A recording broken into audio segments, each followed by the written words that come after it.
Bronny can go in front of ESPN. Nigga, my mama gonna go to war, nigga. I don't give a fuck how old she is or how old I am. So if I got a pops, that nigga gonna do this. Well, he better do this. That's right. Yeah. But now we're opening the door for all of these parents to start coming out and protecting their kids. If you think that's bad, wait till you see Shadur. Right, it's about to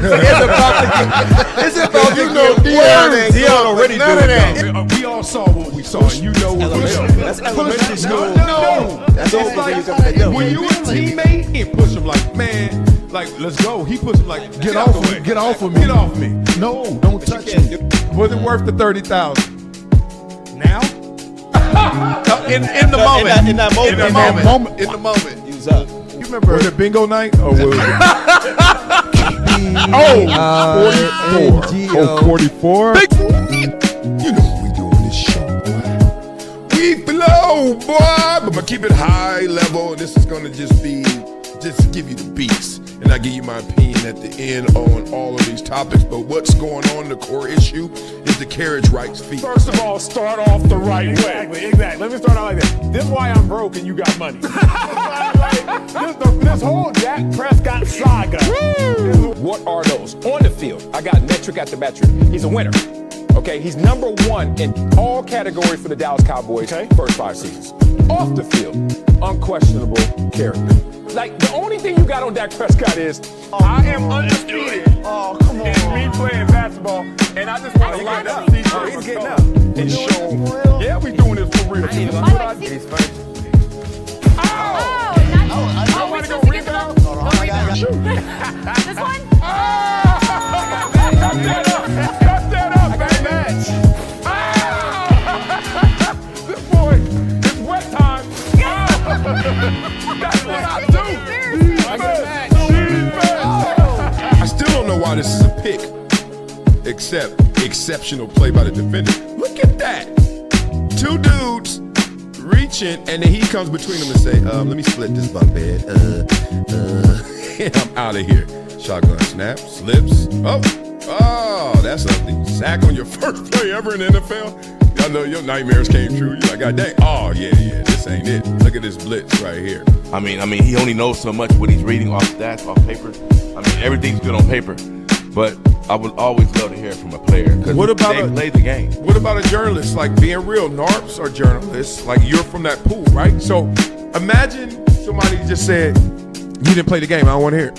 She would have a living room full of people at about 10 p.m. probably every other Friday or Saturday. Come up here and I already know what they want, and I got to sing whatever song I got. Did you say song. Sing, not rap? You said sing, huh? Sing. Yeah, they ain't trying to hear no rap. They ain't trying to hear no rap. Yeah. Well, you think you can do something with that? Hey man, Michael Jordan too light in the tail. Okay, you know what, big dog? Yes. I ain't light in the tail. If you want some of this, let's go one-on-one right now. Let's get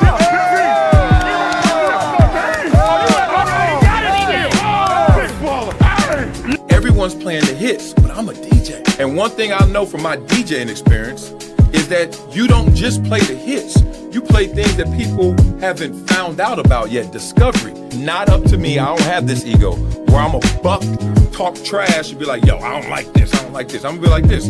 All right, I got enough talent. I got enough belief in me. I know what I want to do. Yep, let me go do it. Wah. Wah, wah, wah.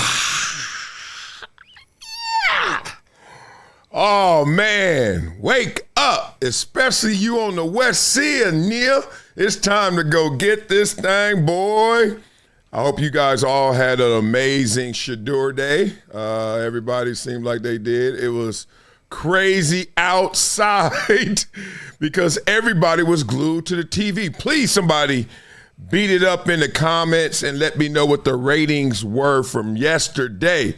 Now, obviously, it may be too soon, but please, somebody tell me what they saw yesterday because that was insane. Shadur Sanders, we all know, balled yesterday. I can't say balled out, but he certainly played in a football game and looked like a football player. We're going to talk about Shadur Sanders, of course.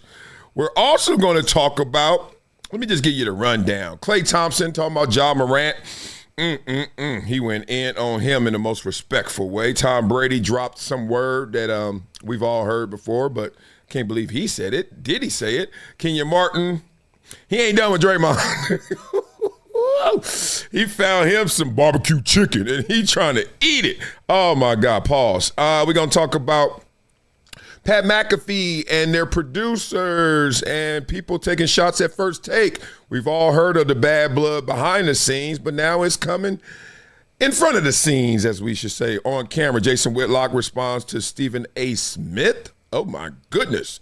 We got Malik Neighbors, who's calling out the coaches already and then trying to run and hide from it. Jordan Hudson is suing Pablo Torre. Oh, my God, for what? And Joy Taylor is talking about having these babies and how these dudes be coming at her sideways. So let's have some fun today. But first, let's start off with showing some love to the people who show some love to me.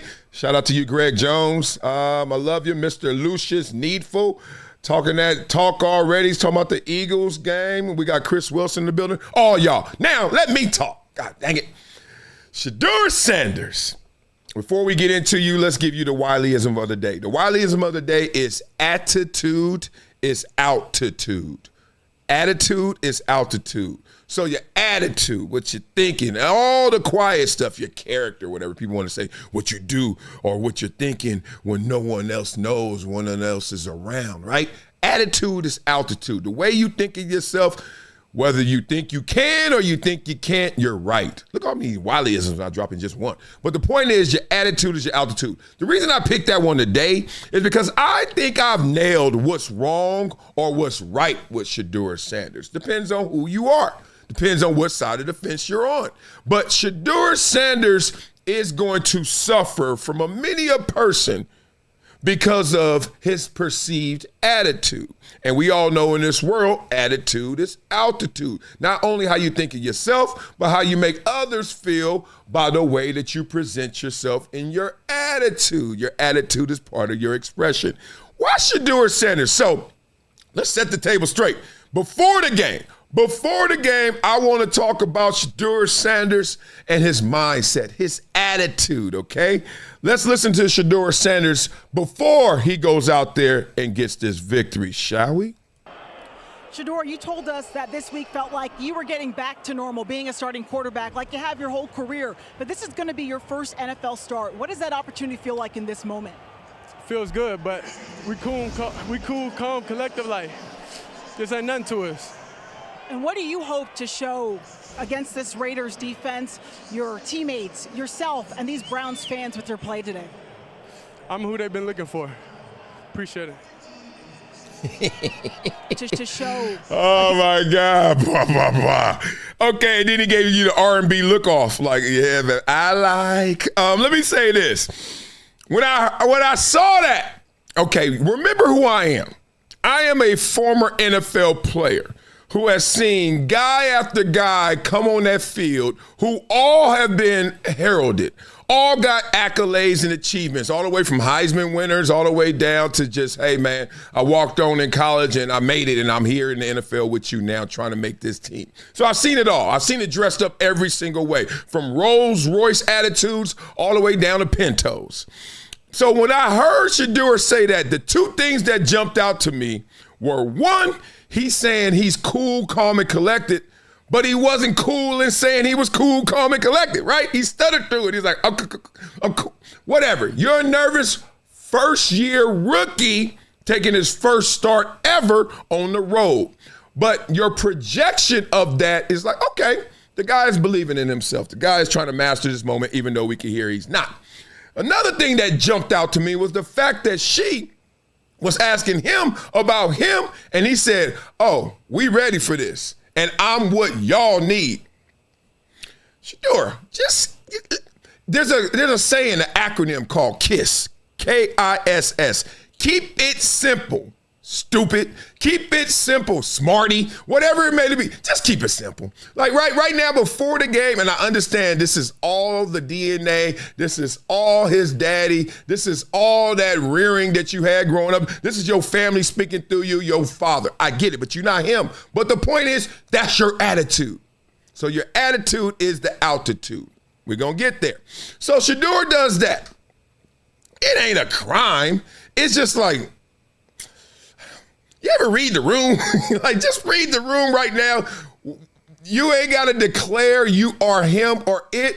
But I understand in today's world, especially when you're raised by Dion, who was ahead of his time, that why not say it? If you're wrong, oh, well, people going to forget. Nobody apologizes in this world. You just move on till you're right. So what's the point of saying something that's meek and humble? Say it with your chest. And if you're wrong, oh, well, people going to forget. And if you're right, you are it. You are him. So Shadur goes from that. We all watched Shadur Sanders go in that game. Okay, let's break down the game. I ain't going to show you none of them clips because I don't want this thing to get jacked. We're looking at Shadur Sanders in that game, and we 11-20, 1 pick, 1 touchdown, 208 yards. Read up in the comments, let me know. What I saw was actually a quarterback who improved already from the week before when he was inserted in the game abruptly because of the injury to Dillon Gabriel. That guy got a D. Dog, damn. He got a D grade, that guy. Like, there were some throws in that game where I'm like, I don't give a damn if you had no reps. You need to know how to make that play, especially that, like, rollout play, and he tried to throw and almost got picked. I'm like, well, you got to give extension. You got to give spacing. Like, I teach that to my kids right now, and they 8 and 10. So I was like, some of these plays, you just nervous or you just ain't prepared. But then some of them were like, oh, that fourth quarter drive almost to win the game. A couple of those drops, you're like, oh, okay. But he still got a D. That is little to no progress. Remember that? F was fail. I'm old school, okay? When a D was like 60% or lower, and an F was 50% or lower. Remember those days? So 51 to 60 was a D. This game, he ain't get an F. He ain't get a D. That sucker there got a C. And I really gonna say C minus, but I'm gonna say a C. Here's the thing that I liked about Shadur yesterday.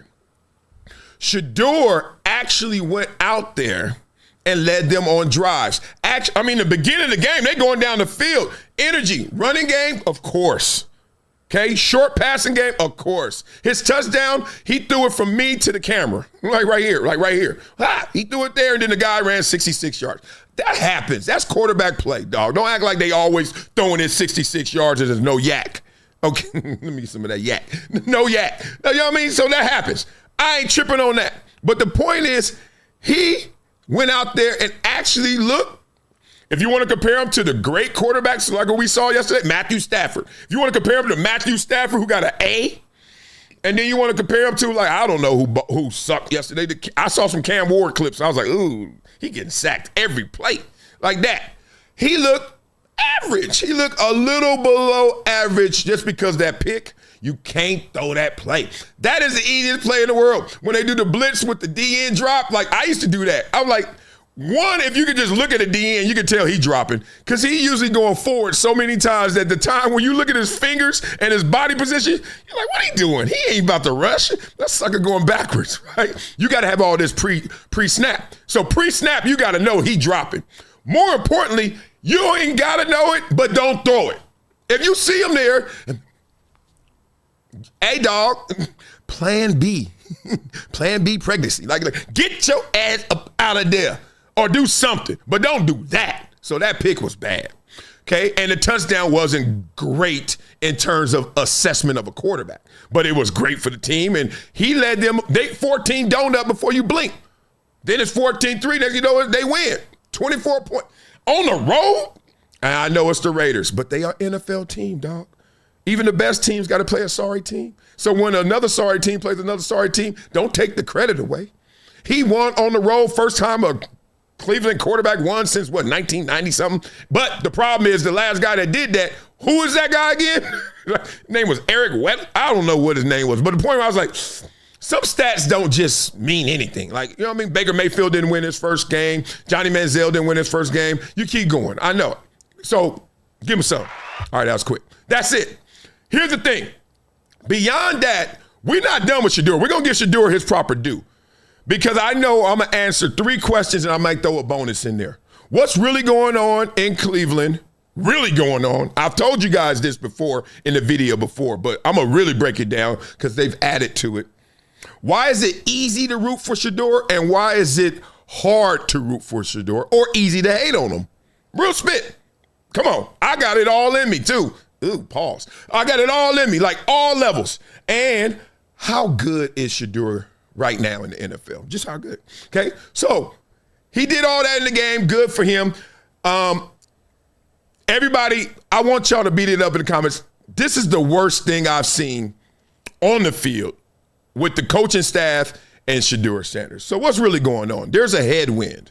There is resistance against Shadur Sanders. His own doing or the fact that they just don't feel him and don't like him, and especially Kevin Stefanski, and I understand it. There's pressure going against Shadur. So Shadur, when he gets under there and lifts the weight that everybody else is lifting, somebody's adding 5 pounds on each side and sneaking it in. Like, oh, no, that's 135. Okay. Oh, that's 225. Okay. And then you go, clink, clink. Oh, no, what was that? No. And Shadur is lifting 245 where everybody else is lifting 225. I'm just telling you that. I saw it. You know how I saw it? Damn it. They go down. A big bomb pass. That was a sick pass. That pass right there. Oh, God, Lord. Like he did in the first preseason game. Shadur got an arm in accuracy. Not in strength. He has an accurate arm, which is more important in the NFL if you really want to go there. So he threw that bomb. It gets down to like the 6-yard line, 4-yard line. Y'all Cleveland fans, beat it up in the comments. These suckers run Wildcat. I was like, Wildcat. Okay, I do understand this. In football, when it is 1st and goal, that is harder to score than when it's 1st and 10 at the 20. It's harder. The field shrinks. Everybody's tighter. It's just harder from Pop Warner all the way to the pros. I hate it when we get the ball to like the 4-yard line. It happened this Saturday. I was like, oh, God. Because all them kids are right here. And I'm like, oh, God, these kids ain't going to get through this. And they don't. Just like the pros. It's hard. Woo, 1st and goal. I mean, everybody going to war. It's crazy. Like, everybody's on full alert. Field is shorter, everything. So, I kind of understood why they did Wildcat. I was like, maybe they don't trust Shadur in tight windows. Even though he has an accurate arm, that's actually his strength, like accuracy. But maybe they don't trust him because decision-making ain't his strength right now. Right now, he's still a rookie. The game's going too fast. It ain't slowed down yet. I mean, he throwing a pick to DNs. If you're throwing picks to DNs, then not yet, okay? So I get it. The football player in me was like, let him breathe. Not yet. But then I was like, damn, that's some hater. Like, if I throw a 50-yard bomb, coach, can I finish this or at least be on the field to hand it off for the first touchdown while I'm the starter? Nope. Sit your ass over here, boy. Then they gave it to the running back. He scores. Okay. Direct snap. He scores. Okay, whatever. Then the second time they got down there, I'm like, oh, they're going to give Shadur some shine. Oh, they did it again. They Wildcat again. I was like, oh. And you could tell Shadur knew it, but he can't act like it because you're a rookie. Talking about barely hanging on. Shadur ain't even hanging on. He just suspended in air. It ain't nothing holding. He ain't nobody. Well, Andrew Berry. Nobody else is holding on to Shadur in that organization, it seemed like. He is dangling. And then they ran it again. I was like, they taking this boy credit away. Every position there is. Come on, 3rd down for a DN. If I ain't in on there, what you doing, coach? You all right? Right, running back. We 1st and goal. You ain't give me the rock? Marshawn Lynch. What? Okay, if you Shadur, you're like, I got us not down there once, but twice, and you gonna run some 2009 Miami Dolphins Wildcat. What the fuck? Ooh. I was sitting there like, now, Shadur, please don't act like Shadur right now. Don't be legendary, right? Let's just be less. Shut it. And he did. Good for him. That's professionalism. I take it on the chin, as they say. Pause. So then you look at his stat line now. Peep game. Peep game. This is why the game of inches is how you describe football. It's a game of inches.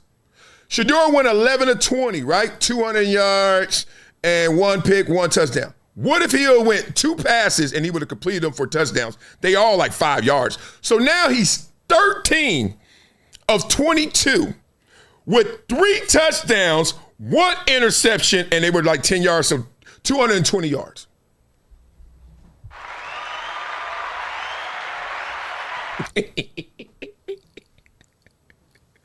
That's why you always got to believe in yourself. That's why attitude is altitude. Mic drop. Shadur, relax. We don't need to hear it right now. Everything that you're saying that we hear, we don't want to hear because all we want to do is see. Like kids. Kids listen with their eyes. Football is a child's game being played by grown-ass men. Please, if I could do anything for you as an OG or the homie or big bro, whatever you want to call me, Unc, I ain't nothing to you. But just let me just say this, because Dion my dog. Let me just say this. We listen with our eyes. And trust me, Andrew Berry at least, and maybe more, are looking at that game saying, that boy could have went 13 of 22 for 220 and 3 titties and 1 picky on the road and won. But Shadur, he ain't gonna let us listen with our eyes. He gonna tell us. Win is crazy. It's amazing, you know. Off of 1 week of practice, you know what I mean? This 1 week of practice. So imagine, you know, what a full offseason look like. It get dangerous. But it's just a 1 week of practice, so I'm just truly thankful, you know, that everything happened.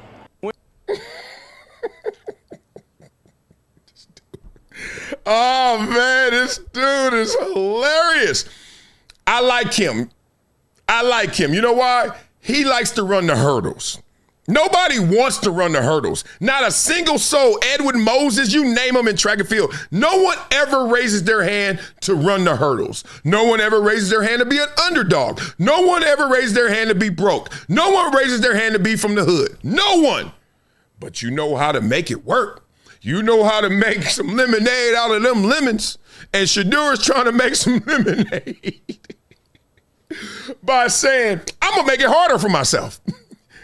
What are you talking about? What off season? Boy, you better get through another start. You know they ain't committing to you. He like, yeah, man, next year here and that school is like, what you mean next year here? You on a trial basis, brother. You don't believe me? Oh, you think it's sweet out here, huh? Well, listen to this, partner. Hey, how about that road win?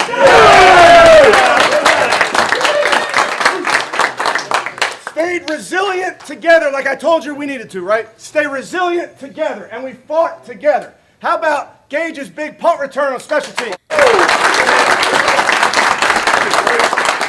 How about Corey? Every single time you're out there pinning those guys doing your job. Great job. Offense wasn't perfect. How about that big play by Sam at the end? IB, huge play. Q, huge play. Harold making a big play. And then another rookie making his first start. Nice job, Shadur. Well done.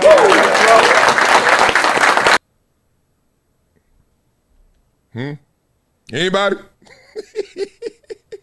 Up, you go out there, everybody told you, damn, little Byron, fast as hell. Oh, look at little Keisha, that girl can run. You need to sign her up for the LA Jets. She show up for the LA Jets and run track. Day one, they making them kids run. You want to run? Let's start. Everybody and their mama, when they first start running, until they told they can't run, they ain't that fast, is trying 100.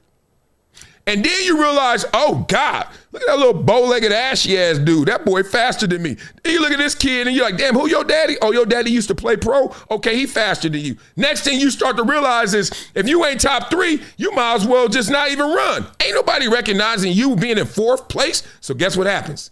2 things. Either you run the 200 or you run the hurdles.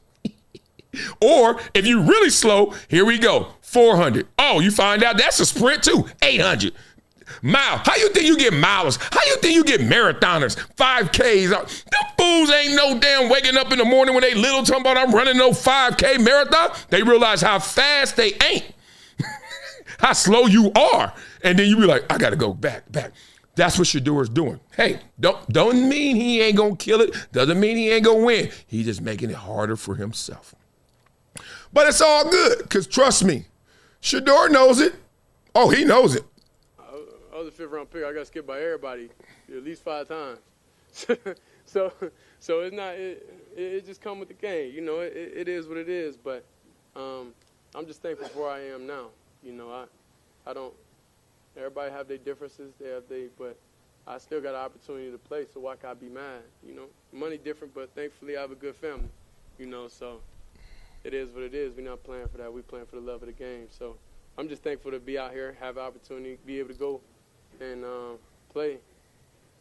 Go out there and play. Go out there and start. Like, you don't know how surreal, you know, that feeling is, knowing that you have the responsibility of the Browns organization on your shoulders, you know. Having all the fans, you know. Everybody in here arguing with each other online and everything. Everybody have their differences about me. It is what it is. But I'm just thankful I'm here before y'all, you know, today. And hopefully we cleared a little stuff up. But we have a long way to go, a long way to grow. And I know it's only one way, and the only way's up. Blah, blah, blah. See, now that's his attitude. He ain't going to fail. He ain't going to lose. I will not lose. But in the process of I will not lose, Shadur is also another kind of cat, which is, oh, I'm going to tell you I'm going to win. Sounds good. Let me wrap this up with why it's easy to root for this kid and why it's easy to also hate on this kid. It all starts with how he got there. Shadur Sanders, and he said he's a 5th-round pick, and he said everyone passed him up 5 times. That's not true, Shadur, because you got picked. So in the 5th round, he got picked. He got passed up 5 times by some teams, but then he got picked in the 5th round. Once you get picked in the 5th round, why'd you get picked in the 5th round? Because somebody made a call. My theory is Andrew Berry stuck his neck out and said, we need Shadur. Kevin Stefanski put his neck back in like a turtle, said, I already drafted who I wanted. We already drafted who we wanted. I don't know what happened. Remember, the owner said, I left the facility on Thursday or Friday, and we wasn't talking about no Shadur. And then in the morning, they talking about Shadur. And I'm like, all right. So I've been here before. I've told you these stories. I'm going to bring them all to you in a concise way. Andrew Berry and Kevin Stefanski, same page, Dillon Gabriel. Let's go. Okay. Why we don't want Shadur in the 3rd round, we want Dillon Gabriel? Well, let's just say if he's going to be a backup, if Shadur's going to be a backup, it's not the best fit. He's too loud as a backup. Cam Newton knows that. Tim Tebow knows that. I can give you the list. Guys who are too big, too good to be backups, whatever it may be. You just don't want that guy. Trust me, we don't want loud backups. If you own something, you don't want an assistant, a PA, your personal assistant, getting more attention, everybody talking to her, and she talking back. You don't want that. You want, like, it's about me. I'm the CEO. Let's just work. Let's go forward. So that's why. Anyway, they're on the same page with Dillon Gabriel. All of a sudden, that call comes in, whether it's Dion to Andrew Berry, Dion to the owner, Jimmy Haslam, whatever it is, Jimmy Haslam like, oh, y'all talking about Shadur? He good for the bottom line. I say that. I don't know how good he is as a player. He's still around in the 5th round. I don't know why. Oh, y'all didn't want him in the 1st round. Nobody wanted him in the 2nd round. And then after that, you ain't a starter. So then people don't want him as a loud backup. But he's still there in the 5th round? Come on. You ever go into a store and you know what you want? You got your shopping list. Shop. You like this. Remember old school? You had your paper. You writing it down, crossing it out. Got it. You ready to go checkout line. And then you know in a store, they properly locate things on purpose. It's with intention to make you get that last second purchase. So a lot of the male products and the snacks and appetizers are in the front. Women's stuff in the back because they know women going to walk around that whole store. I studied this sociology stuff. Anyway, you done with your list. 3rd round, we good. We got our quarterback. 4th round, look at these dudes that they drafted. They ain't as good as Dillon. 5th round, Shadur's still there. He ain't on our list. Kevin Stefanski, he ain't on our list. We already said this. We already evaluated everybody. No. And he's a 2-time coach of the year. Put some respect on that man's name. He's sitting there like, hey, bro, 2-time coach of the year. Listen to me. We good. And then all of a sudden, the owner jumps in with Berry. It's on you, Andrew. If you want him, go get him. Andrew doing a favor or Andrew just saying, hey, he's too good of a value. We can't check out of this store without getting Shadur right before we check out because he's still available. Like, this ain't deep. I didn't want another quarterback. You're right. But look, it's almost like you get RG3 and then you're like, Kirk Cousins in the 4th round? What y'all doing? Like, I don't even want him. His best available. Oh, yes, we taking that guy. We taking that guy. So then they get him. And Kevin Stefanski's sitting there like this. You mother sucker.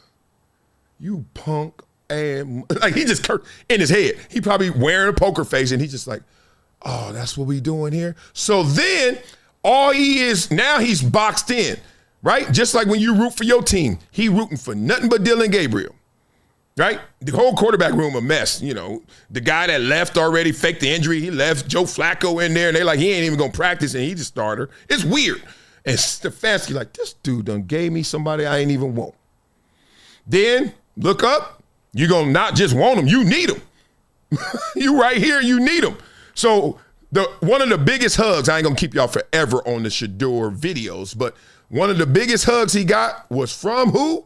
Andrew Berry. And they gave each other one of them hugs when you talking in their ear. Hey, big dog, that's what I'm talking about. That's why we took that risk. That's why we do what we do. You keep going, boy, I got you. As long as I'm here, you good.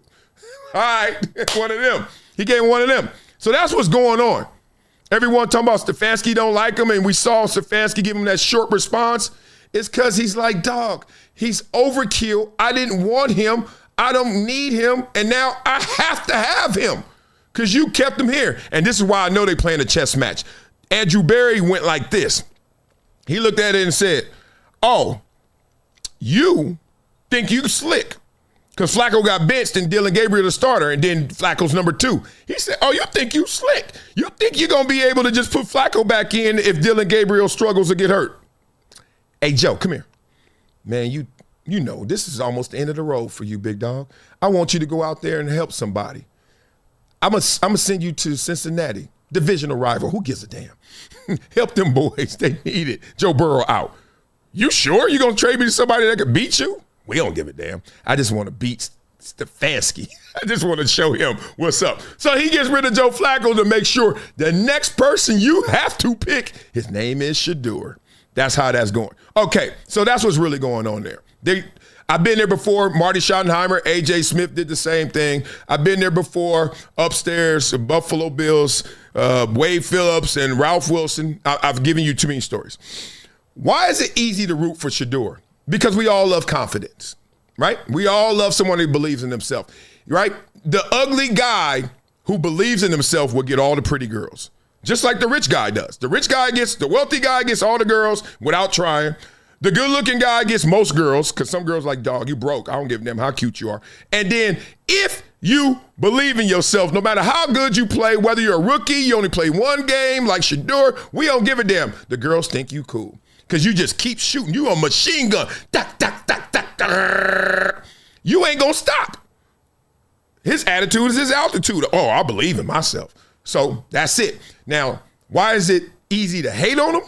Because that confidence comes off as cockiness at times or arrogance. It does. When I'm on a team, let me just tell you, Shedeur is this NFL mindset. I'm going to take this hat off. Put it back on. This is my NFL hat I put on, Compton. I'm on a team. I'm on Cleveland. Shedeur shows up. What's up, big dog? He like nothing. Just about to win his job. About to eat on these fools. About to show them how this league sucks at quarterback. Oh, okay. I've heard that before. and then it quickly changes. Do you? Then you start watching him. You're like, oh, he all right. Then he ain't getting his chances or whatever. It ain't catching hold. You ain't the starter. You ain't balling out control. You ain't Pro Bowl bound. You ain't all this. And he still got the same confidence, right? Same dude ain't got one girl number talking about how good looking he is, how fresh he is, and how every girl wants him. You're like, you ain't got no numbers.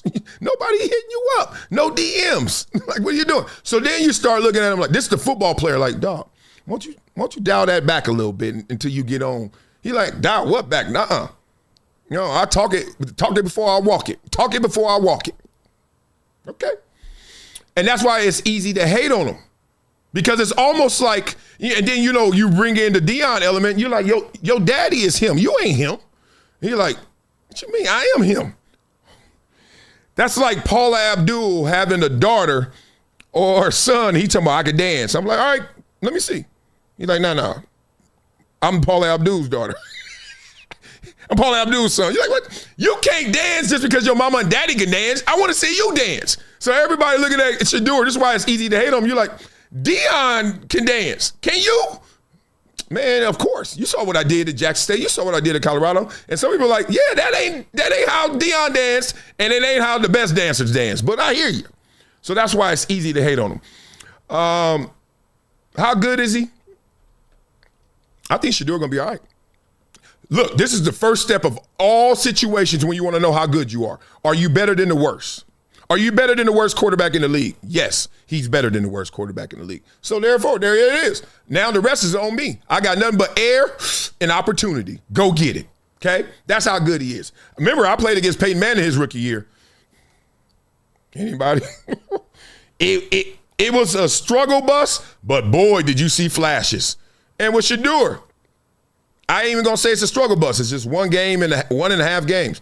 But boy, did you see some flashes, right? So he got a chance. Air and opportunity. It's a fascinating topic, fascinating discussion. I took a lot of time on it just because everybody hits me up on it and wants to know.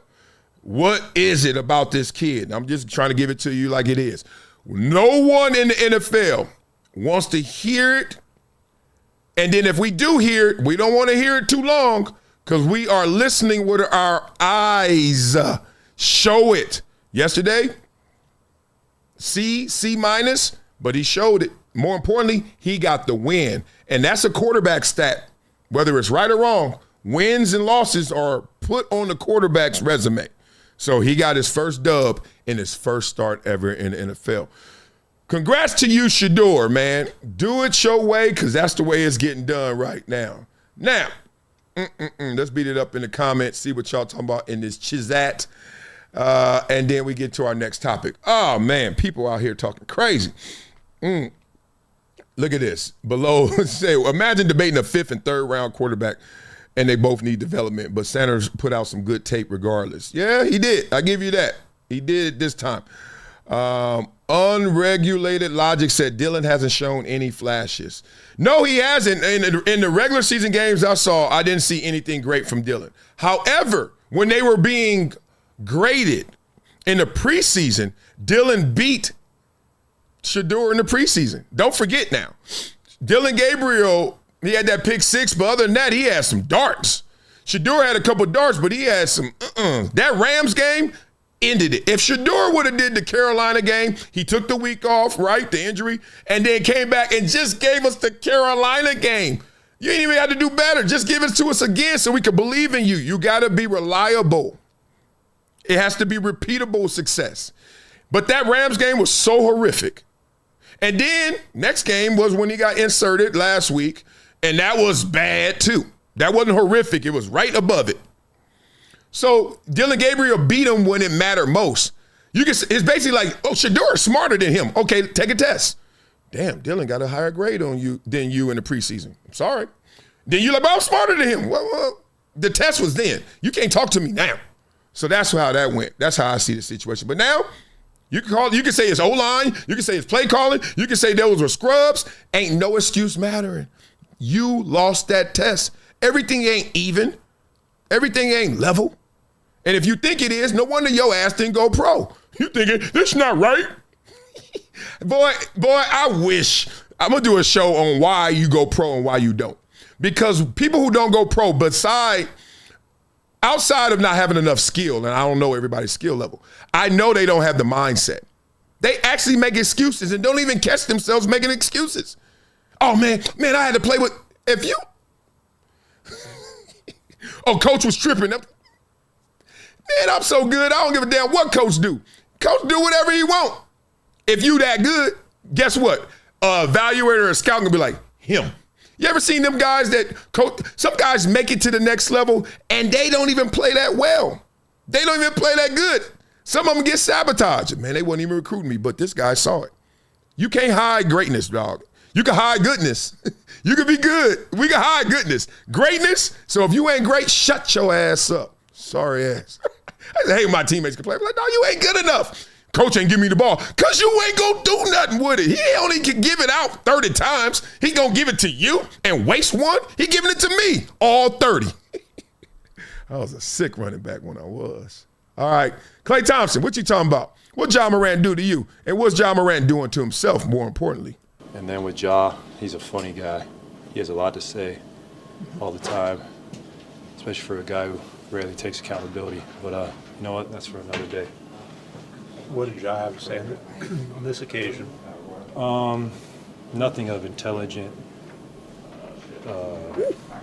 depth. It was really just his just running his mouth, and he's been running his mouth for a long time. And it's funny to run your mouth when you're on the bench. It's kind of the story of his career so far, just leaving us wanting more. You know, we all want to see him out there and do his best, but he's just been letting a lot of other stuff get in the way of that.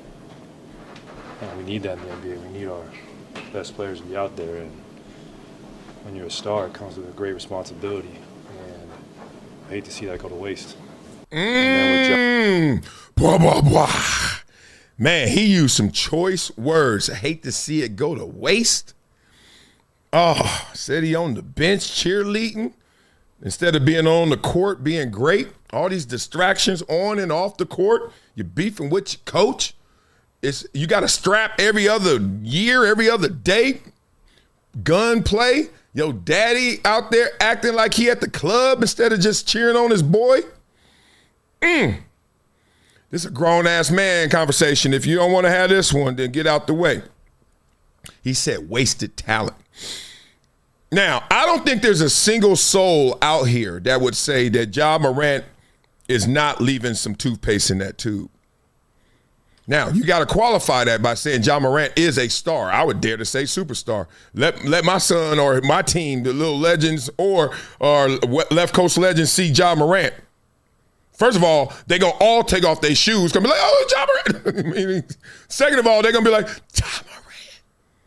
He's a superstar. And even at his superstar level, you still sitting there like, damn, he could be so much more. But I hate playing that game. So even though I agree with everything I just heard from Klay Thompson, I hate that game. I hate that game when somebody says, but if you did this, you would be. Because none of us are perfect. Look at me, I can't even say the sentence right. So that shows you I'm not perfect. Let me stop. No one is perfect. So stop putting extra height on that player. Ooh, if Iverson was 6'6", he wouldn't be that quick, first of all. He'd be quick, but he wouldn't be that quick, whatever 6'1" quick is. If Shaq would have stayed in shape, yeah. But at the same time, when he was in shape, what was he? And when he was out of shape, oh well, he still was a presence. Oh, but if he weren't Shaq, that is Shaq. Shaq was in shape, out of shape. Oh man, Klay, damn, if Klay didn't get hurt, if Klay was quicker, what we doing? So we usually do it with tangibles, with physical traits, like I just gave you all those. But this one is different. This is why I wanted to dive into it. This is intangibles. Oh, if he would have worked harder. Kobe has said that about Shaq. If he would have just worked harder, if he would have been into it. And that's what Klay is saying. If the dude was just focused, be a professional, really be the great leader he can be, etc., look what we would get. But that's a dangerous game because everybody got a list of pros and cons. One of the first eye-opening experiences I got in the NFL was looking at a game plan where every player had a pro and con. It was two-sided. So this side was pros. This side was cons. The first time I took real notice to it was when I saw Peyton Manning's in my second year. Because the first year I wasn't starting all that. I'm just looking at it like, all right. I heard of these guys. They're amazing, Dan Marino and all that, but I ain't playing against them. Then when it was time to play against them, I'm looking like, what did it say about Peyton? That's the one that jumps out. And the pros, I was like, yep. Commanded offense, yep. Plays with the snap count, yep. Great pocket discipline, aware, yep. Then you flip it, and I'm expecting it to be like two lines, like he ain't that or he ain't that, and that's it. It was as long as the pros. Limited mobility, if any mobility, right? Gets erratic with pressure up the front, What did I just say? In his face. Pause. I was like, what? Peyton Manning got all these problems? Good luck exposing them. So let's talk about what Klay is really saying. What's wrong with Ja? What's wrong with Ja? I think Ja, like everybody knows, your body keeps the score. You also act out. Where all adults are childhood actors. So there's something that Ja Morant is screaming for that he didn't get growing up and he still ain't getting. Typically it's this. One, you think that basketball loves you more than anything else, which makes you, and it forces you to start saying, do I love basketball more than anything else? Family, mama, daddy, wife, if you got one, girlfriend. Like, think about if you're not married with kids, especially kids, but if you ain't married with kids, and even if you got kids, but you ain't married, it's a whole different animal. I got that situation too. It's a different dynamic. You seeing your kids here and there. I'm talking about every day, everywhere you pick up and drop off. You that daddy, bath time, making lunches. The thing that loves you the most is basketball. Everybody coming to you talking basketball. Even mama, even daddy. They want a house. They want cars. They want monthly stipends. Everything's basketball. This happened to Antonio Brown. So you start to have this weird warped relationship that your identity is in this sport. And you start to act out because you resentful, you mad. You really want mama and daddy to love you like basketball does. You want some woman to walk to you from Instagram and love you like basketball does. And not be all in the DMs of every other basketball player. Come on now. Preach, Wiley. That's usually, I'm not saying his job, but it certainly look close. It's either that, basketball loves him, and he's being forced to love it more because nothing else is loving him like that, or simple, he was actually told that you're nothing but a commodity. You're a lottery ticket. And that happens to kids that turn into adults, that turn into pros, that you see act out. Because they never felt it. They never were told, you good, you are enough. You are enough, not what you do is enough. Forget the accolades. Forget before everybody start calling you something. You, just breathing. I love you, Ja. Why? What? You like that move I just did? No. I love you, bro. What? The dunk? You like that, daddy? No. I love you, bro. Not saying this ain't happened, but I'm telling you, he acted out. You can't get that high up on the damn mountain, all them push-ups, all them jumping jacks, and all them practices, and then you get up there and then start tricking it off. This ain't no accident. This is intentional warfare, friendly fire. This is Ja Morant just stepping in it, habitual line stepping, because inside here, somewhere in there, it ain't connecting. The love ain't connecting. So I hope somebody get to that dude that he really respects, that can really pierce through all these layers of false bravado. Because Klay is saying it. And Klay like, look, I don't want to be a hater, but at the same time, God dang, dog, you more talented than me. And you probably will go down as good as me, if not right below me, right above me. Depends how many rings, if you get any rings and more accolades. But Klay gonna go down as one of the greats, right? Splash brother. And Klay also got that, he got a real family. Like, I know his dad. I used to work with his dad. Shout out to Michael Thompson. Real family alert. So real family alert. Look, I stepped in it before too because no one's perfect. But dog, that ain't stepping in it. That's you stepping to it. Ja Morant is stepping to it. Everybody stepped in it. Me too. Everybody stepped in it. Stop stepping to it. What's wrong? That's where Klay was going with that. So let's beat it up in the comments and get to our next topic. See what you guys think about this situation, because woo, all kind of wild out there in these streets. What y'all talking about in these comments? Yeah, the Trib one. Klay is real. Yeah, I know Klay a little bit, and he ain't never been nothing but real. TC210 is saying, damn, good point, Wiley. Oh, thanks for the credit. I don't know what I said, but give it to you.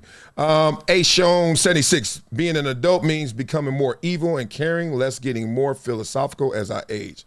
Man, we need to talk, big dog. I don't know what you're going through. I mean, being an adult gets heavier because it's just more to carry. You got more awareness. You got more responsibilities. I don't know about all the rest of that stuff. I don't know about the rest, but let's talk through it. Okay, now, actually, let's not talk through it because sometimes you can say stuff, oops, you want it back. Hey, Brady, what you call me? Just blasting through excuse me, Landon Dickerson right there. Just blasting through excuse me, Landon Dickerson right there. Oh, blah, blah, blah. Brady. Look, I don't think he said N-I-double-G-E-R. I don't think he did. I don't. But even if he did, but I don't think he did. I think he said like, but y'all know how the game go. I mean, I just 2 minutes ago couldn't even say up front. Like, will we stop with this? Like, this became national news. Like, what did Brady say? Oh, we're waiting for an apology from Fox and Tom Brady. If I'm Tom Brady, I say, oh, here's my apology, ninja. Shut up. Can I stutter? Can I mess up words? Can I miss words, misspeak? All that. Look, I just did it again. Oh, man, this is crazy. But what's interesting about this is Tom Brady as a whole, as an announcer, and some of the struggles that he's going through, including now this is going to be on the resume of all things he's saying. Brady laughed because he knew it came out like, damn it. They got me. They going to get me. This happened to Mike Greenberg before, a couple of other people, Michelle Beadle, like it game. And instead of naturally talking about it, you got to learn this structure of getting in and getting out and when he wants you to speak on it and when to talk about this and then to replay and then highlight that one player and then know where he went to college and who his auntie is. I did it. I did it for arena football because they were trying to see if I wanted to do it for real. I was like, hell nah. They were like, how did it go? I said, did you listen? They were like, yeah, we liked it. It was good, right? I think they just want to recruit cats because they like, nobody really want to do this, do they? This is before the money was huge too, but it still was great. I was like, nah. I said, I didn't like it. And they were like, why? I was like, one, the game was on Saturday arena, I think. Saturday. Why am I there Thursday? That's part one. Part two, I hate interviewing these fools. They don't want to talk. They the homies. They'll text me before they'll talk to me in front of all y'all in some damn boardroom. We sitting there eating all this damn dry food tomorrow. So what do you think is the plan of attack against them in the 3-4? I'm like, this is Friday morning, and y'all play tomorrow? Then I got to go watch y'all sorry asses practice, and they ain't sorry. It's just because I ain't playing, and I don't want to be here, so now I'm a hater. I'm like, what the fuck? Then you done. You got a dinner. You got to have a dinner with everybody. Oh, the producers are in town. Let's have dinner. No, I'm out on these streets. I'm out in Chicago by myself. I'm single. Man, if you don't move, go out with y'all. You got to go to a mandatory dinner. Then you got that night. Then you got to go the game. And then if you lucky, you live in a big city or the flights work, you got to direct right after the game. If not, you there till Sunday. You mean I got here Thursday to Sunday to talk about these fools? That's why Troy Aikman got his own plane. He got his own plane. He's like, look, and I'm coming in right before the game and I'm leaving right after. Remember that article that people was like, he doesn't really work with us and talk to us and no camaraderie. And Troy wanted to say, and? You better recognize, you know how many Super Bowls I won, fool? I ain't talking to y'all. Anyway, here's the thing. Tom Brady is struggle. All that stuff sucks, but here's what's really tough for Tom Brady. He knows too much. And like he's Mr. Intangible. He thinks through it all. He finds a way through it all. That's how he played. That's how he thinks. And those cats like that, them shoulders are a little tighter. That's why you saw on the Netflix when he was getting joked out. Like he can laugh with the boys, but it ain't the same type of laugh because he ain't laughing. It's a brand laughing, a mega brand laughing. So it's like, that's why he had to apologize after it. Not only did his kids get teased at school, but he was like, I shouldn't be putting the brand out there. So when he's talking, it's not the most natural flow. Tom Brady can't talk with no truth serum. He can't do that. And then he can't put all that damn information into 7 seconds. Right now. Go. Talk. Oh, next play coming up. All right, Brady, that's good. Thank you for your money. Thank you for your time, I should say. $375 million worth. That's why. So I just think Tom Brady's going to always get criticized because he's the GOAT. So we never going to properly assess how good he really is. And also, let's be real. It's kind of tough for him to get it in like that. Pause. Okay, let's go to the comments. Beat it up in the comments. Let me see what you think about it. Houston footed says, I don't think it's that serious what Brady did. It's an honest mistake, and at least he called himself the man. Let AB live with him of all people on earth. That's it. That's the best comment. If you let AB live with you, Antonio Brown live with you, you have now been exempt from all racist activities and conversations and accusations. You will never, ever, I don't care what we see you do and hear you do, from that point forward, you let Antonio Brown in your house, you love black people. I don't care. Ooh, that ninja in your house, boy. I know. Oh, okay. That security footage needs to be seen. I know AB was up in there. I'm just going to get a snack. I'll be right back. He's just up in there creeping and crawling. Oh, I love it. AB is a good dude, actually. Real spit. AB, if you ever get a chance to meet AB, talk to AB, oh, he a good dude. Great heart, big heart, gigantic heart. It's just he got a lot of trauma in there, too. A lot of trauma. All right, speaking of trauma, this is a different type of trauma. This is not childhood trauma. This is player-to-player trauma. Kenyon Martin and Draymond Green won't stop, can't stop, bad boy. Check this level out. This is next. Steph Curry, we all know, is arguably going to go down as the best point guard ever. Is the best shooter ever. Hell of a basketball player. Shout out to 30, man. So, did a little digging. And little Birdie told me that Speed this up. Games that Steph has played without Draymond, he is 53 and 38 in those games. Games without Draymond, he's winning percentage without Draymond. Talk that. So let's flip that same coin. You played 128 games without Steph. Wonder what that record is. That same little Birdie told me that record 52, 76, 128 games. Under 500.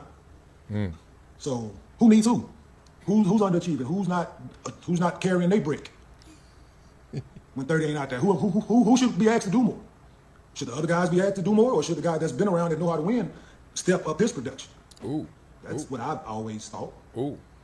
Right? That's in those same said games. You shoot 41% from the field, brother, and 29% from three. Once again, who ain't carrying their own brick? Huh?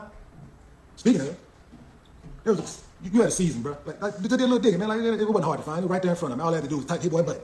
It was right there in front of me. Steph was out. Klay was out. You played 43 games. That's more than half. I think they asked you to sit your ass down somewhere, bro. And in that season, you were the 12th highest scorer on that said team. In the 43 games that you played. Is that brick too heavy? Is that brick too heavy? Like, we get it if you got to carry your own merit, you got to go on your own merit. Like, if it's too heavy, we totally get it, man. If you need help with that brick. I've always carried my own brick, bro. Like, and I ain't need no help. I got it out the mud. I'm talking about to be the number one pick. Didn't have to. You know what I'm saying? It took that. And for some crazy reason, you wanted to make He kept going. College. Like, I told you. Blah, blah, blah. Well, this conversation, I mean, look, everybody is guilty of this. Like when you play in the dozens, getting joking on somebody, you're going to move it to where you think you got the advantage, right? So this conversation really started off with Kenyon Martin just telling everybody as he has to talk about the NBA and talk about guys, and nobody wants to hear about your field goal percentages. Nobody wants to care about your free throw percentages. We want to know who you are as a person and as a player. Since Kenyon is there, Gil's Arena, and number one overall pick and great player, he's like, I'll tell you about the person. I'll tell you about the player. And also, he's a fake tough guy. Now, I don't think that's out of bounds because Draymond has that image. Is it out of bounds when we saying that back in the days? Well, what type of team was the Pistons? Well, they were real. They were bad boys, right? So I get it. The scope is wider in terms of what we're talking about right now. It's not a personal attack. People are thinking like he's talking about when he's on the court, kicking, scratching, fighting, whatever it may be. He's like, that is calculated. He's picking the right people to do that on. He got his reputation off of beating up on people he knew wouldn't fight back or that he will win that fight. Okay, That's an interesting take. I wonder what Draymond thinks about it. Well, Draymond took his time listening to it, shot after shot. Like I said, he's come on our show before on the Rocks and talked about it as well. Kenyon did. So it is. Then Draymond finally says, enough is enough. And this is one thing I want to tell everybody that's in the public sphere. Media, players, celebrities, influencers. If you want to respond to somebody, just respond. The last thing we want to hear is you, when they're taking shots at you, that you're not listening to them. You don't pay attention to them. You don't even know who they are. You don't rock with their platform, blah, blah, blah. Everyone, I'm moving this camera. Everything that people say when it's happening.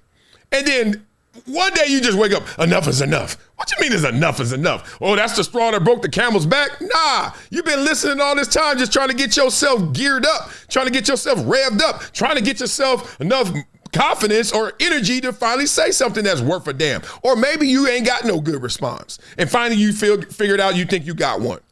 Whatever it is, but I hate this whole, I don't hear him. What are you talking about? And, man, I had to finally say, you ain't have to finally do nothing. You let him talk about you 900 times. 901 is it? Stupid. Anyway, he responds.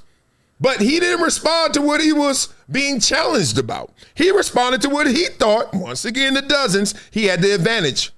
And the advantage was, I had a better career than you. Okay? Not necessarily I was a better player. I think he stopped short of that, but he let us make that calculation. If I had a better career, then audience, what do you think? I was a better player. Kenyon caught that. This is where we are right now. Kenyon, like, whoa. No. Wait a minute now. Okay, so I can't use all those accolades to show, like voting, et cetera, because look, and the championships, which is a team accomplishment, I can't.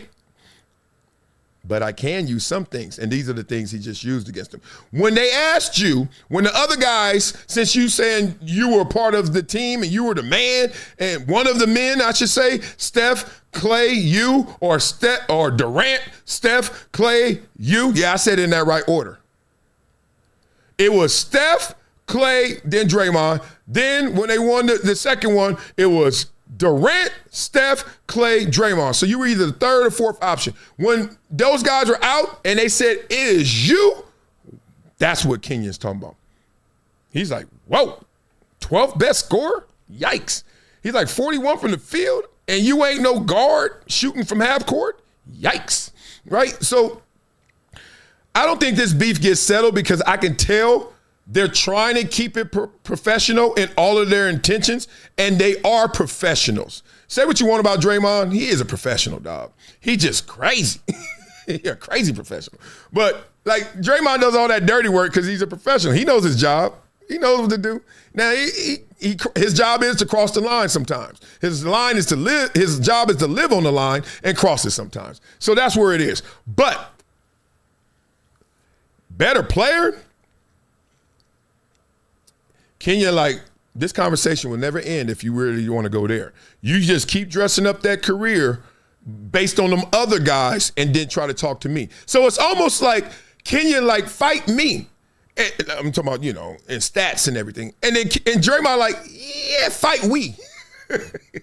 Kenyon like, no. Fight me. And he's like, yeah, fight we. Who's we? Steph and Klay? Hey, Durant, come here. A couple times. Kenyon like that. I'm telling you, athletes, as y'all know, are competitive, but they not just competitive in the sport. They competitive in all things possible that they care about. And they care about their legacy. That's one thing for damn sure. All right, what y'all saying in these comments? Show Don't Show says Dre over Klay. I didn't even say that, did I?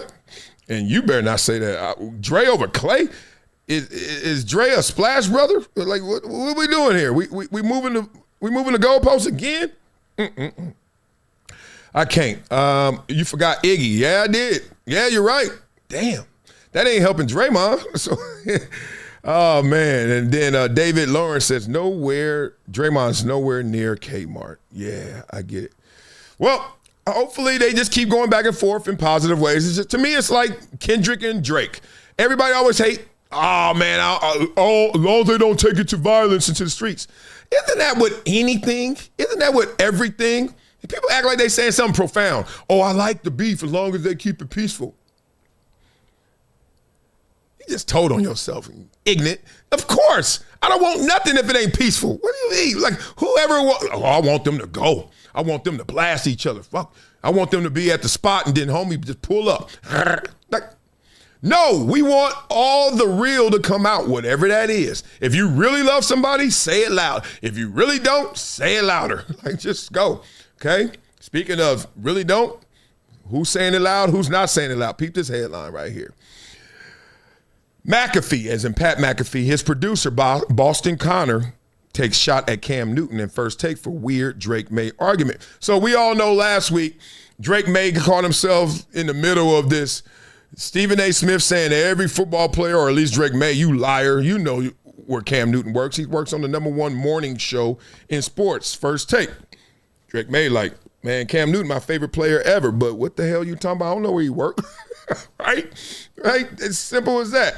So then Cam Newton, because he's on the show, and, you know, as much as I love Cam Newton, he got to pledge allegiance to Stephen A. Smith, doubles down and just really kind of like puts Drake May in a weird position where, Cam, you played before. Were you just sit there glued to watch an ESPN in the locker room? Nobody is. I mean, it's on. NFL Network is on, and you just walk by and look at it. The sound is down. Every now and then you see your name or you see somebody else, you turn it up. So then that's how it went. But this is a lot deeper than that. And I've done videos on this before where basically y'all know behind the scenes it's been some issues. One of them that's public knowledge you guys know about is the fact that, like a Kendrick Perkins, went on McAfee's show as an NBA contributor once. That's what they said, once. And then no more. Why? You think that's just, I don't know, happenstance? You think that just happens? No, it's a direct initiative. It's a direct order to go on, and it's also a direct order not to go on again. Why? It's a little bit of that tug of war, that, you know, the power stroke of, and Stephen A. Smith kept going out and saying, I want to be the highest paid here. Y'all paying other people, y'all paying them, pay me. Remember that? Remember those days? And he ended up getting the money. But the point is, if you Pat McAfee and his crew, you're sitting there like, we can't, and Pat McAfee even spoke on this, we can't even get the guys that work here to work with us, some of them. And you know who that was. Talking about the guys, where are the brothers that's on First Take? All of them. They ain't on McAfee like that, right? So behind the scenes, they probably, you know how it is when you're at school, you ain't about to fight the person, but you and that person, let's just say y'all ain't peanut butter and jelly. Y'all don't blend too well together. So y'all just kind of send these little peaceful shots, but they still shots. This is exactly what happened on Sports Nation when Drake and Kendrick first started to go at each other. And I told you guys back then, I think it was 2013, I was like, think about it, 2013, when Drake came on the show, we filmed it, we taped it, we didn't go live. If we would have went live, y'all would have known in 2013, Drake don't like Kendrick. Ooh, right? But then it was just all this little stuff, the control verse, these little, you got to read through the lyrics. You're like, what'd he say? Did he say that? Ooh. And like for 10, 11 years, McAfee, Stephen A, Drake, Kendrick, little shots. You catch that? You catch that? So let's read through this a little bit. I don't put too much stake in those shows just because we all kind of know how they work behind the scenes. I could read this whole article, but damn it, I already did, and y'all don't need to. I like video more for this show. I don't put too much stake in those shows just because we all kind of know how they work behind the scenes. Let's talk about that and get out of this. How they work behind the scenes, he's basically saying, look, what Marcellus just said about how they not giving us guests, they not really working with us, we ain't on the same page, we ain't really friends like that, shows are not friends, part of it. Here's the other part. Those shows are contrived. They fake the funk.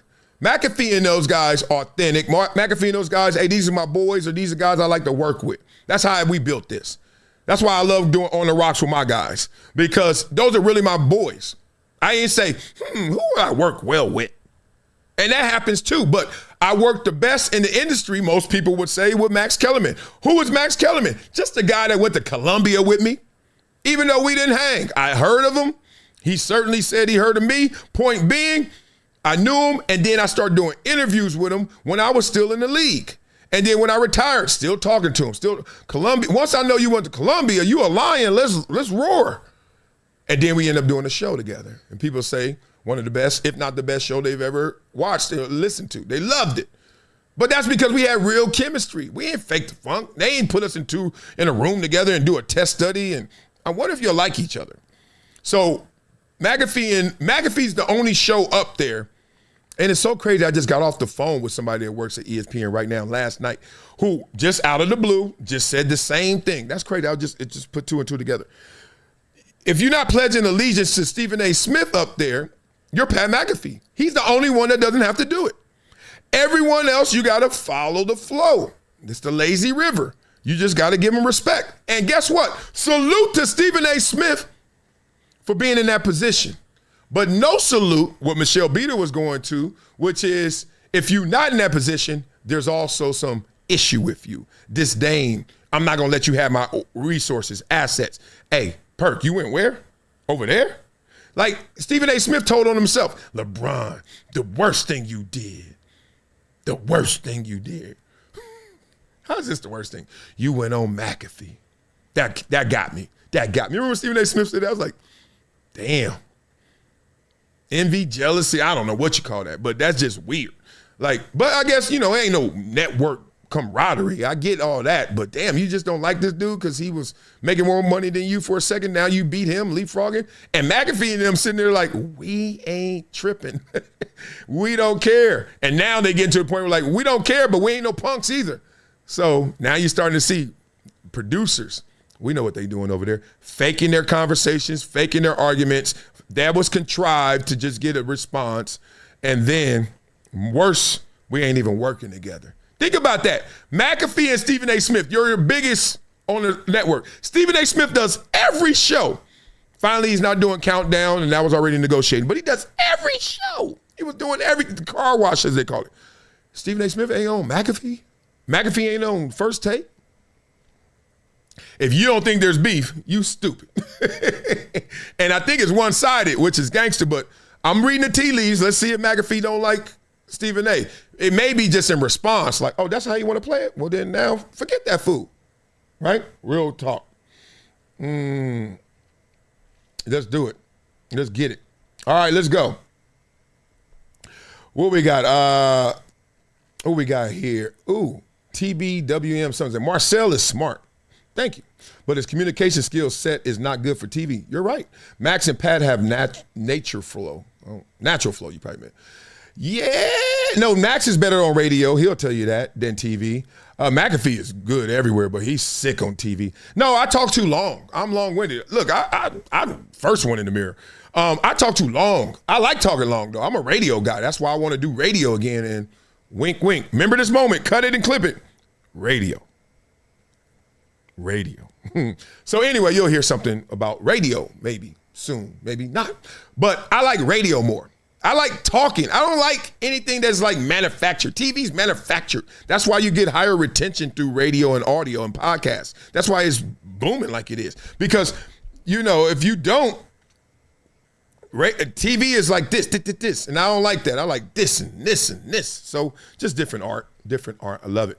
All right, so now let's beat this up in the comments and get to this. Are we done yet? Oh, no.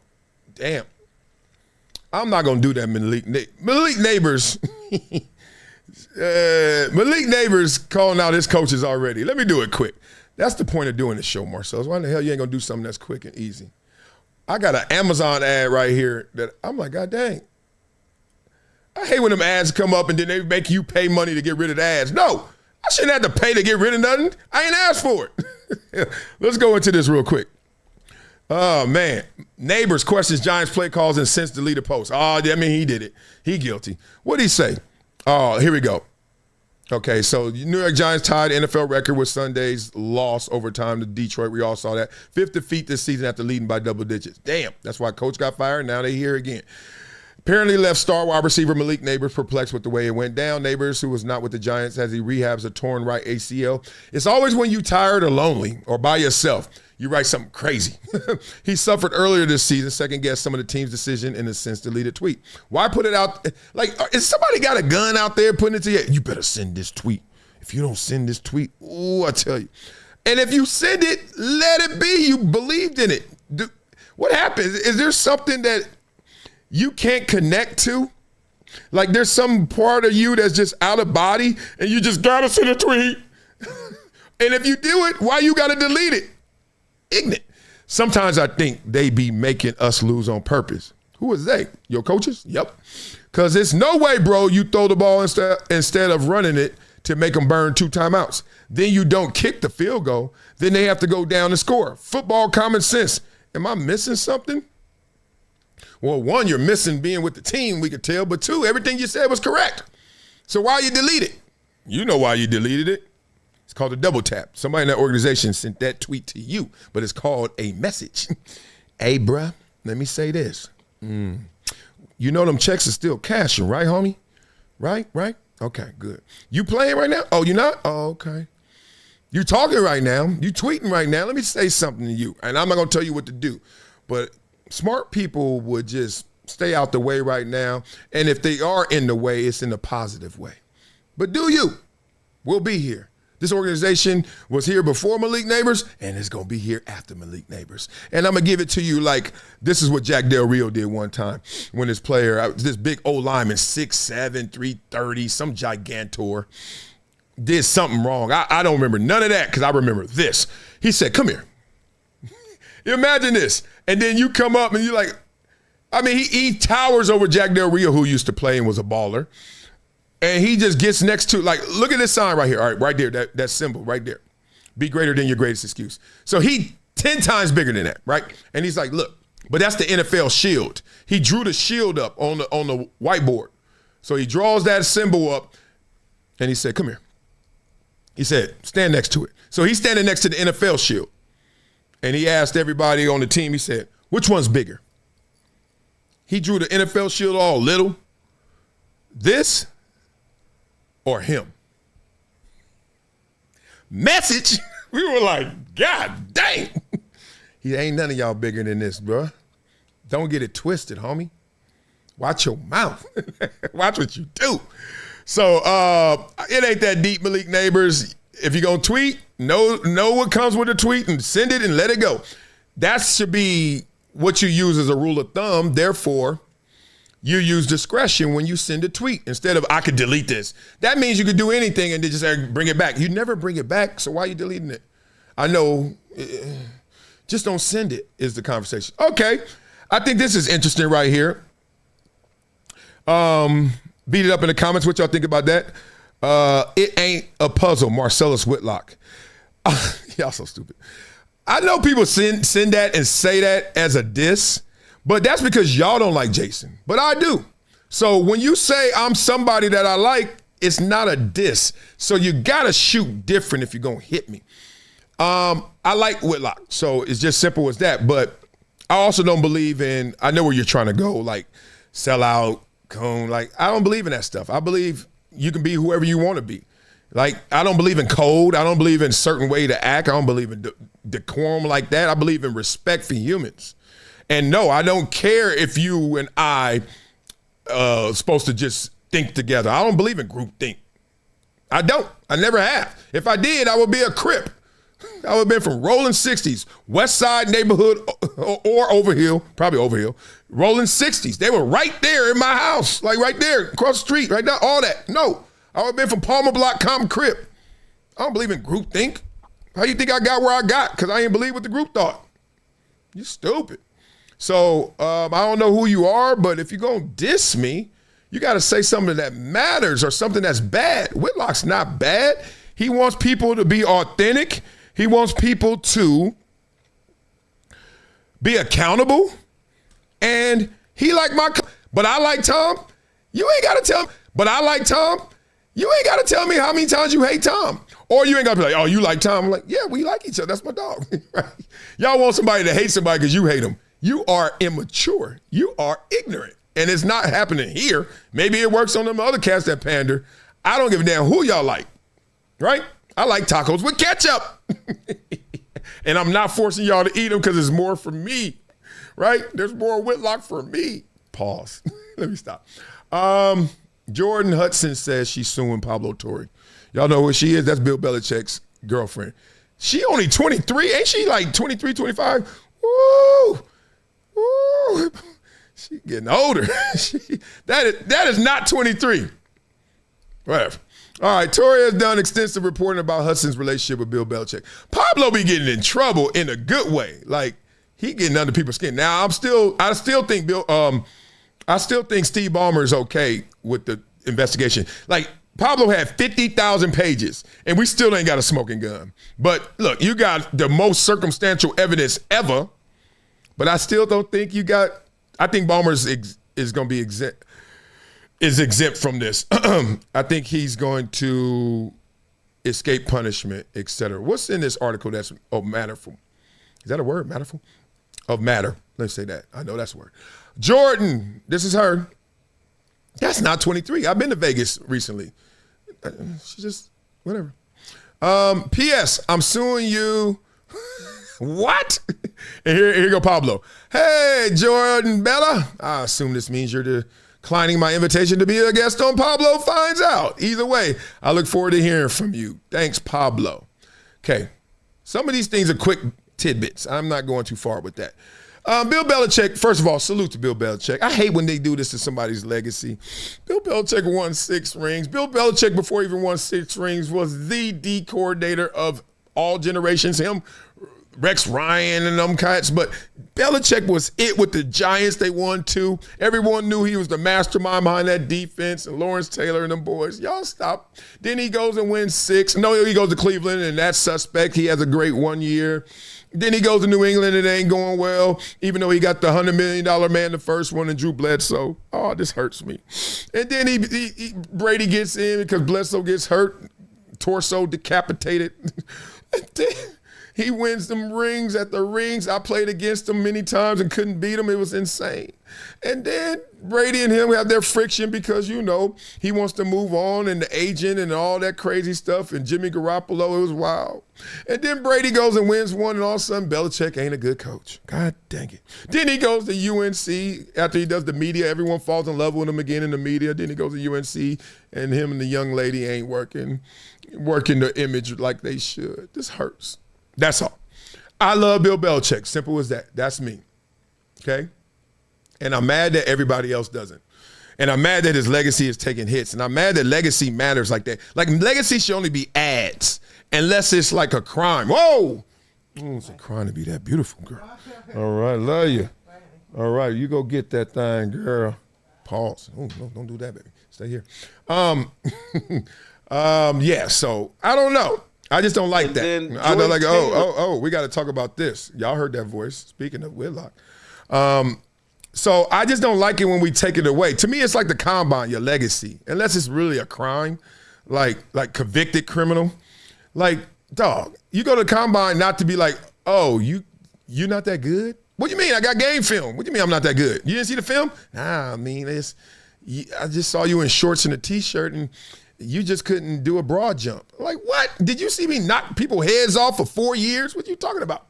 So I'm not a fan of that when they do that to the legacy. But people do it all the time. And speaking of doing it all the time, let's let Whitlock, he's going to introduce this. This is a Joy Taylor conversation. And it's not so much about Joy Taylor, but she is the author of this conversation, about you men out there and our responsibilities and what we want from these women. Because let's just say there's a lot of YNs and a lot of ignorant-ass kids that are now turning into ignorant adults because they are victims of this circumstance. Let's talk through it right here. And I have this conversation with men a lot because for whatever reason, I look like a breeder and people will argue with me about having kids. Oh, yeah. No, you would be a wonderful woman for a man to have kids with. No, I would be a terrible person to have kids with. Well, you don't want the point I'm making is I understand why a man would want to get you pregnant. I don't. Once I've said, yes, I don't want children, there couldn't be anything less appealing about me if you are someone who wants children. No, absolutely, right? But however, there's many follow-ups. Right, absolutely. But I'm saying the reason of the why is, first of all, to get Joy Taylor pregnant and to say that I have a baby by Joy Taylor and no other man can say that. Oh, do you God know how forbid many it. men would pay buku money just to say I have a baby by Joy Taylor? How much are we talking? There's no amount of money. There's no amount of money. But no, I just want you to understand. I love children. I just don't want to have them. Right. I think it's great to have children. Right. I just don't want to have them. Right. I'm going to shock myself and the audience by saying, You ain't going to shock me. I know what you're going to say. You agree. We're like, I ain't got no kids either. All right, let's talk through this. There's nothing wrong if you don't want kids, don't believe in having kids for yourself. Nothing wrong with that, right? I'm just telling you what you're missing out on. The greatest love in this world, okay? And as much as my wife just came here and gave me that kiss, and I love my wife, good Lord. Even the Bible says I'm supposed to love her more than my kids. It doesn't work that way. It just doesn't work. Yo, itty bitties are everything. As soon as you have a kid, immediately you start to go from selfish to selfless. Regardless of how selfless you were before or selfish, you immediately change your mindset, way you look at life if you really into it, right? Now, we know there are too many cases of people who have kids and those are my kids, but this is my time. And then that's when you have these fractured homes. You have this discontent with the relationship, and then the kids don't grow up properly nurtured, right? And then there's this whole category of like, I'm not even going to deal with that because I know what that is. Being an auntie, as Joy Taylor said, I'm an aunt and I know, them kids, they take up too much time and they bad, right? So people don't want to do it. But all you're missing out on is just the greatest love ever. So imagine you are a person that consumes music and you love music or food. You love food, whatever it may be. But then someone says, oh, the best of this is right here. And you're like, I don't want that. You're just missing out. Ain't the end of the world. The world keeps spinning, you keep smiling. But there is something greater than anything you've experienced if you have it for yourself. That said, it's hard for women out here, Joy Taylor included. She's like, why do guys hear me when I tell them I don't want to have a kid and still want to holler? Because they like the act of practicing to have a... That wasn't hard, Joy. You ain't that slow. Come on, stop playing. They still following up. Yeah, they still trying to figure out how we going to get this baby. And we going to have a lot of practice. Run it back. Like, yeah, coach, run it back. Run it back. We're going to practice until we get this baby. And you don't want the baby? Well, let's just keep practicing. We ain't got to ever play a game then, coach. You all right to me? Oh, man. So hilarious in that respect. But what's serious about this is, man, our value system is just different. Like there's a whole generation, maybe 2 generations of women especially who think that career is better than that child. Let me tell you something. Money comes and goes. Time wasted is the only thing. You ain't getting it back. And girls, y'all are on the clock. I got 3 daughters. Clock. Men, we ain't on the clock, but still be responsible. Right? Look at me, old hypocritical ass. Don't you got a baby mama? Yeah, I do. 24, 25 years young. I took care of my kid, though, but the point is, it's not the same. We're going to do a conversation on being a father versus being a dad, because I'm both. I had a baby mama, my oldest, I love to death, Maraca, shout out to Monk. And then I got 3 itty bitties right here, MJ, Ryan, and Olivia, right? And just the experience is different. It's just different. I don't even want to get into it right now because I won't stop. But can you nudge the woman next to you? And can that woman nudge the man next to her and say, can we get this right?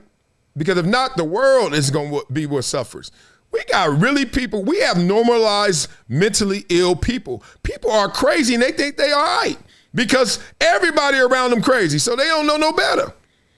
Lord, you're going to be 44, your clock done expired, and then you're going to be like, my job, it ain't going to fulfill you to the fullest. It's a job. Everybody gets that job. You're now. Someone's next. Someone was before. You ain't doing nothing. You're on your treadmill in your bedroom looking at some damn movie on the phone, on Instagram, reading a magazine, talking about, I'm killing it, girl. I'm the VP. You ain't got no itty bitties. The dude running around here, oh, dog, what you doing tonight?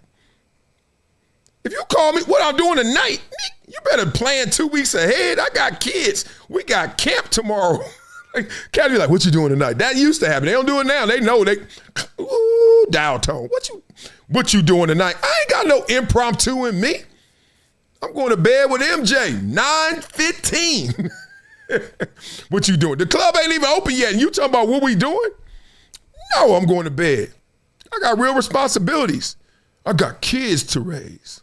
You all here putting on your velour sweatsuit, about to shine up the car. We going out. Why you shining the car? It's nighttime, fool. Shining the car. Oh, we about to hurt them tonight.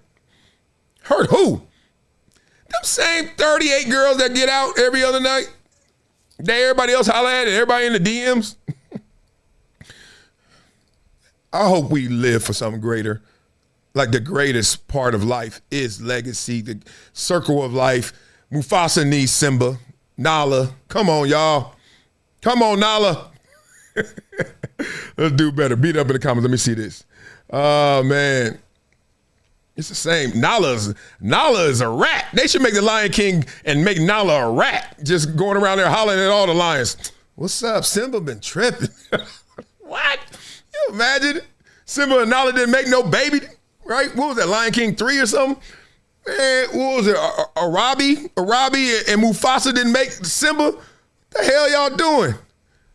Rats and roaches. That's what I'm gonna call dudes. Dudes are the roaches and the girls are the rats. Have a damn baby. It ain't that deep. And take care of your kids. What did Ice Cube say? I take care of my kids.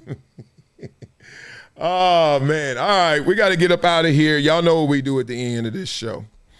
We got to do our polls. I got polls. What are the polls?